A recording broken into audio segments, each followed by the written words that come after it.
here's our first uncut piece. There's our first cut, which was our first triangle. Our second cut, which was the first square.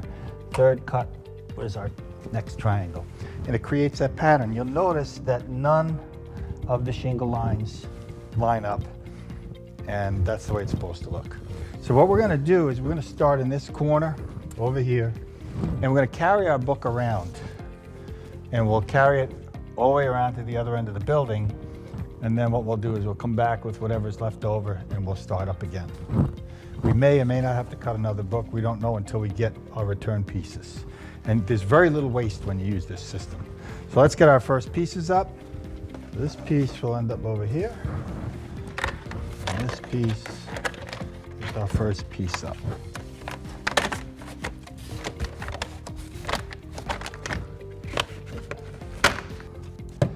To get that piece in. So it's going to be about every 12 inches that we'll be nailing.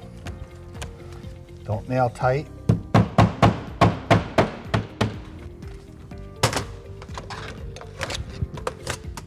See that top of that shingle line?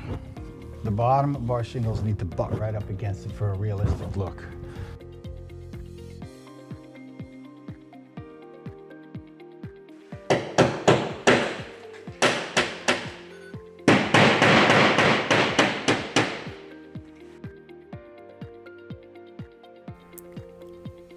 The mounting blocks make the installation of siding much easier.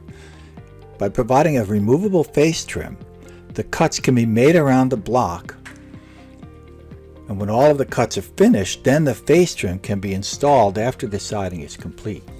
Keep in mind when installing around a builder's block or J-channels to maintain a 1/8 inch minimum gap between the block and the siding. And when the temperatures get below 40 degrees Fahrenheit, you should increase that gap to at least 1/4 of an inch.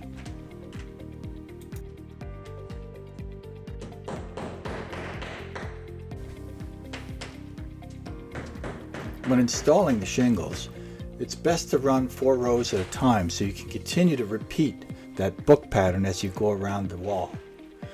Turning a piece upside down and using the registration mark will give you an accurate cut without having to pull out a tape measure.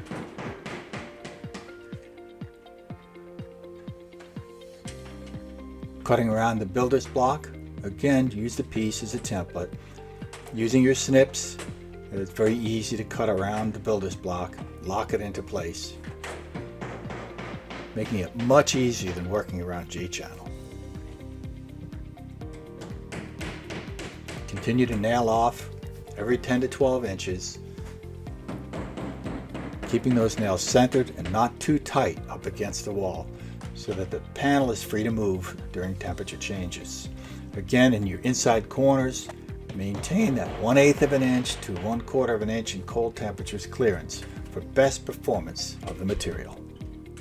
Mid-America accessories make installation of the siding much easier. This is one of the larger blocks. This will be used for a light fixture, and it is a UL approved electrical device. Remember when cutting around these blocks to leave the appropriate amount of clearance to allow for movement of the panels in the cold and warm weather.